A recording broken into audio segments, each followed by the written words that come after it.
Respetar y ser respetado. Juzgar y ser juzgado. Actuar y ser grabado.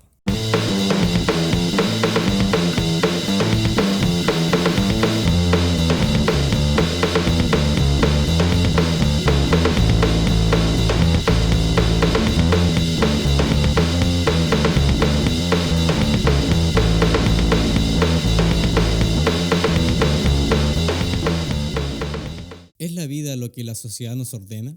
¿O es la vida lo que deseamos y finalmente terminamos haciendo? Desde muy joven, nuestro invitado abrazaba la filosofía de hacer con la vida lo que él quería, y donde pusiera la energía era lo que finalmente iba a crecer. ¿Hasta qué punto una perspectiva de vida puede hacer desarrollar a un actor o a una actriz profesionalmente? Abogado titulado, actor profesional, César Cayet conversará conmigo respecto a sus inicios académicos, su experiencia laboral y sus inquietudes respecto al acontecer nacional de la actuación.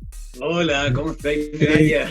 Feliz de conversar contigo. Soy César Cayet, yo soy actor, tengo una formación anterior como abogado, terminé leyes, me titulé, pero la verdad, Fabián, yo desde niño siempre me vi haciendo esto. Temuco y en general provincia no es Santiago, entonces no había donde estudiar teatro, yo no conocía a ningún actor, entonces esto está relegado al plano como fantasía. Yo quiero ser astronauta, yo quiero ser actor. Iba como en la mitad de la carrera y a pesar de que mal no me iba, yo me daba cuenta que este deseo de subirme a un escenario y convertirme en actor no mermaba en absoluto, al contrario, seguía creciendo, pero ya también como entré con 17 a la universidad, ya a los 19, 20 ya tenía más herramientas y había algo en mi cabeza, en mi forma de ver la vida, ya mis cimientos de lo que iba a ser el hombre adulto se estaban formando, entonces ya estaba abrazando la filosofía de decir como, yo puedo hacer lo que yo quiera con mi vida, y la vida es lo que yo quiera. Donde yo pongo la energía, eso es lo que va a empezar a crecer.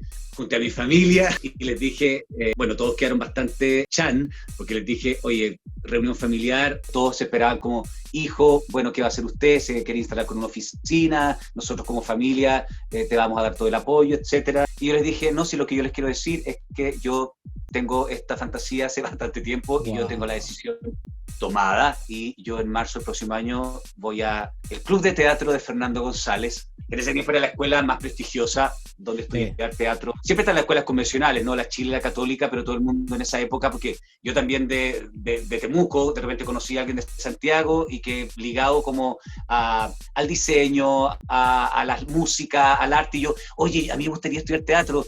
Y siempre me hablaban del Club de Teatro Fernando González, que de ahí salía un montón de gente siempre para televisión. Ahora obviamente era muy divertido porque el interior del teatro era un pecado hablar de televisión, pero todos sabían que la gente que estaba ahí después iba a salir mucha para la televisión. Y ahí llegué, hice 2 años los talleres, unos talleres que hacían en la noche.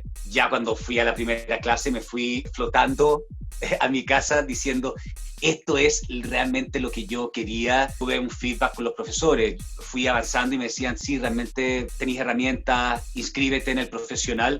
Terminé, estaba haciendo mi egreso en el segundo semestre del 2003, Marcelo Alonso, también actor, era mi profesor, hicimos Calígula era Cristian Carvajal, era mi compañero, gran actor también. Tremendo, por eso tenía el protagónico, siempre fue un gran actor, Carva, yo soy bien fan de él. Estábamos haciendo el egreso y como Fernando era una escuela muy prestigiosa, fueron de Canal 13 y de Televisión Nacional. De Televisión Nacional fue Patricio González y nos invitó a llevar un currículum, ir a TVN a hacer una prueba de cámara. Obviamente fui a hacer esa prueba de cámara, todos mis compañeros con discurso antitelevisivo, todos igual fueron.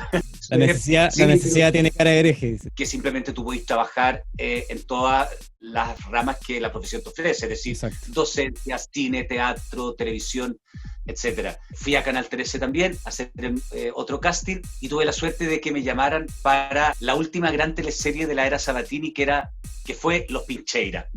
Tuve mucha suerte porque necesitaban un solo hombre nuevo y Los Pincheira era una teleserie de época. A mí siempre me han dicho que yo he hecho todo lo de época que se ha hecho en Chile, siempre yo he estado. Siempre que tengo la cara o la voz o la estampa, no sé. Pero ya. Y que hablo muy bien, no sé. Yo después quise estudiar teatro, aparte de que hubo un quiebre familiar, porque nadie le gustó mucho esta noticia y también los entiendo, porque no es una carrera fácil. A nosotros nos ha ido bien y trabajamos en esto, pero tú tienes seguramente muchos compañeros de curso, y yo también los tengo, que están dedicados a otras cosas, porque no es una carrera que es para todos, ¿cachai? Así es que, nada, quedé en Los Pincheira. Era todavía Los Pincheira, con esas teleseries que tenían un elenco, me acuerdo en el libreto, primera página, como 44 actores. Sí. Y te hablo, en esa teleserie estaba desde Mares González, Alfredo Castro, Lamparo, Pancho Melo, la Claudia Di Girolamo, Pancho Reyes, Néstor Cantinza, la Tamara Costa, estaban todos. Toda Marcelo la Alonso, gente que yo había crecido. Marcelo Alonso entró también. Claro. Él entró justo. Ahí se hizo conocido. Conmigo. Sí. Sí.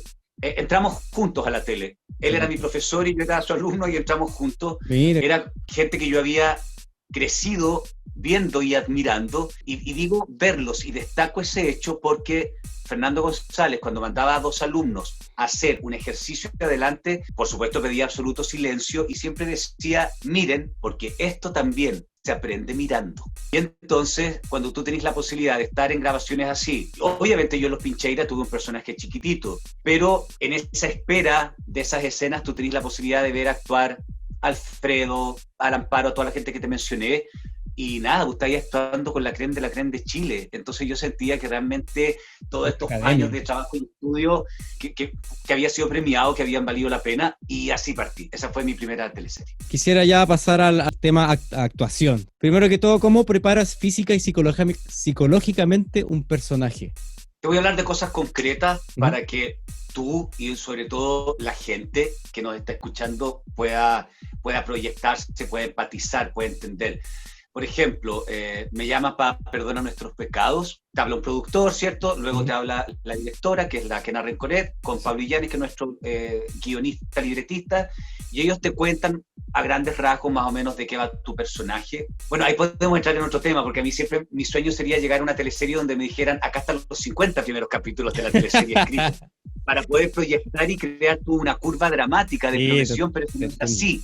Siempre hay 2, 3 capítulos escritos al comienzo. Pero bueno, lo primero, como sabía que era una teleserie de época y que partía más o menos en los años 40, lo primero que hice, me fui al otro día, soy bien ñoño, me fui al otro día a la Biblioteca Nacional, la que está ahí en Santa Lucía, a pedirme las revistas Zig-Zag, a pedirme la revista Topase, que es como un clinic de ahora. Perfecto. Y ahí, claro, acuérdate que Ernesto Mole era radical. Sí. Entonces, primero que nada, yo lo que hago me contextualizo en el tiempo y en el espacio. ¿Tú te acuerdas de un programa que dieron en TVN que se llamaba, lo conducía, me acuerdo, de Bernardo de la Maza, que se llamaba Nuestro Siglo?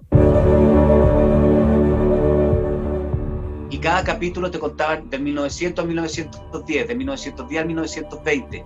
¿Sabes que ese es un registro y un trabajo periodístico excepcional? Y yo tenía ese material y entonces, claro, me veía desde 1900 hasta 1960 y quedaba, pero con completo conocimiento de la historia de Chile de esa época. Eso es lo primero que hago una aproximación histórica para saber súper bien dónde estoy parado y por lo tanto desde dónde este personaje tiene su pensamiento. Yo creo que Ernesto Mole, por ejemplo, era un buen hombre. Ahora, ese mismo hombre yo lo clasificaría como posiblemente muy machista, ¿me entendí? Sí.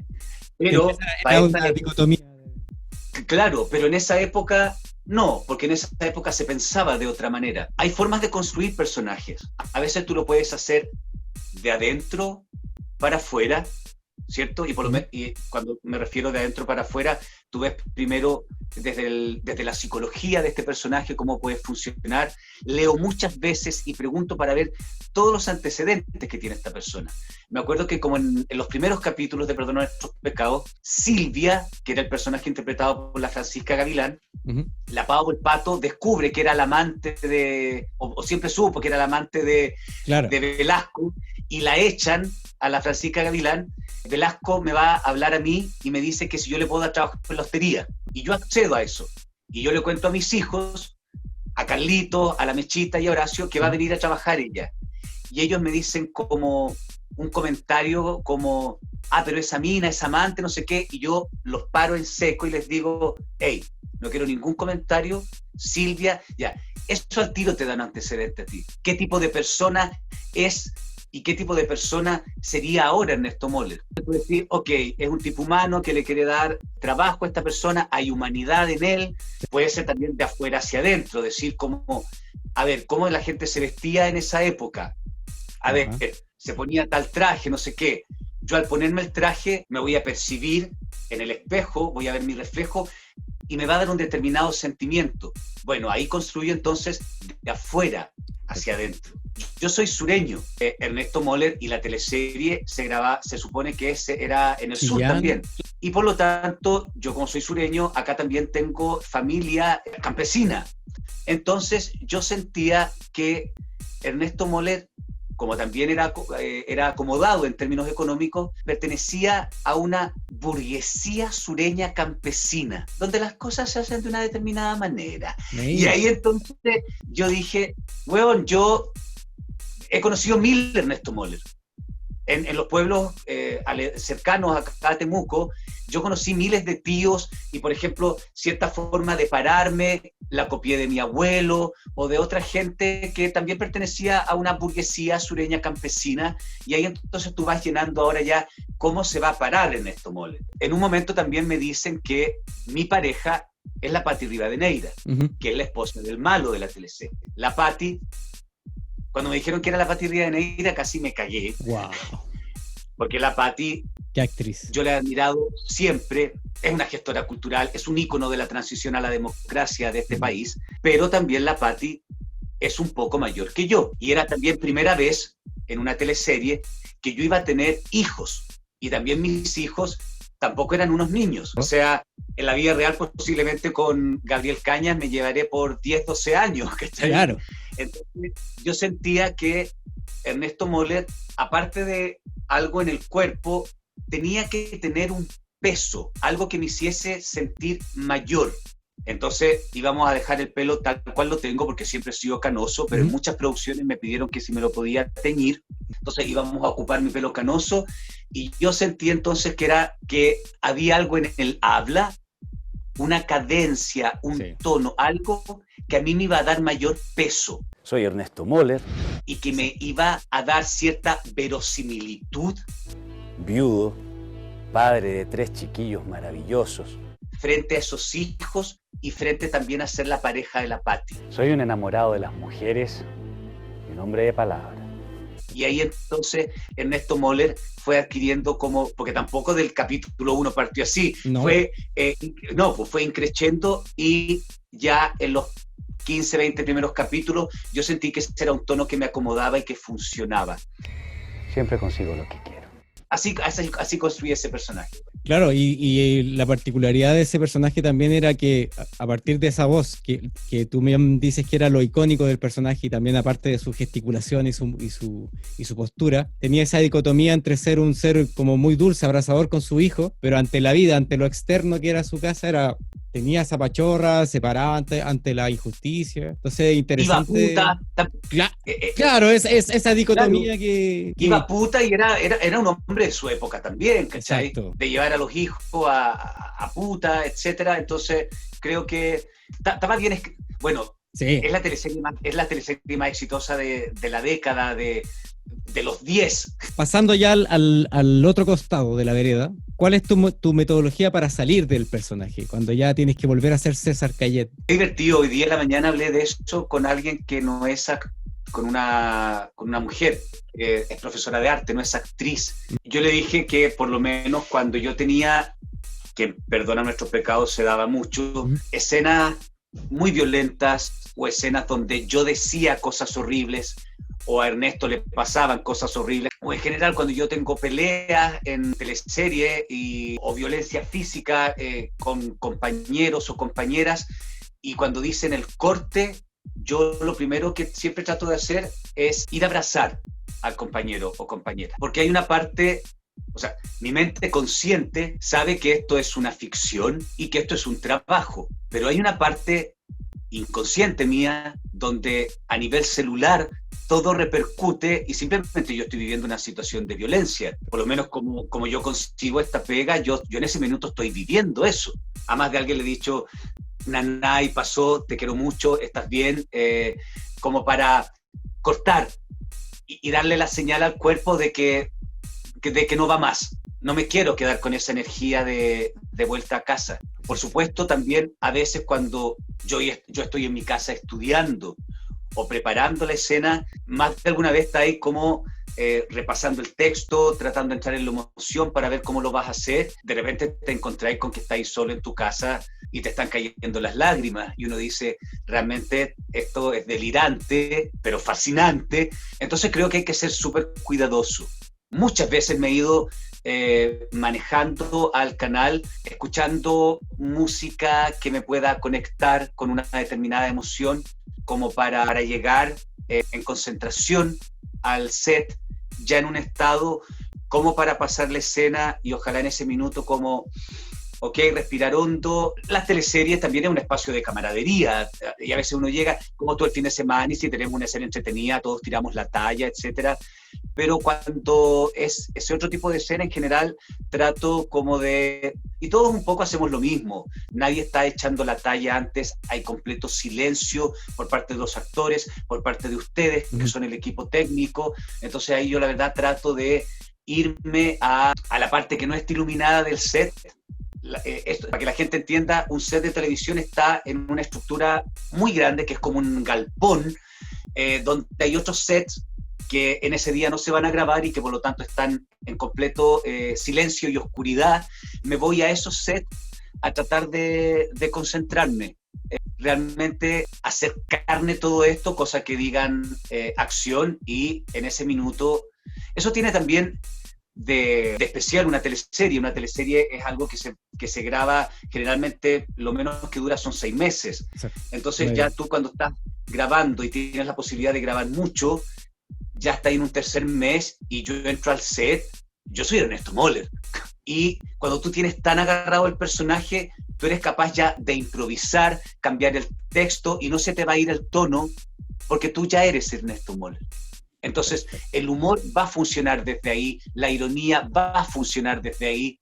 Si te quedaste con una palabra, ya la puedes reemplazar, pero por una palabra que diría Ernesto, no por una palabra que diría yo, porque tú en ese momento ya eres Ernesto y estás ahí. Qué interesante eso que me dijiste sobre el refugio en la oscuridad. Es interesante que un actor, generalmente uno piensa, él busca la luz, iluminar su personaje, y también es interesante que el actor, en este caso la persona, busca la oscuridad para volver a ser mismo. Interesante esa analogía. Bueno, es que si hay sombra es porque en algún lugar hay luz.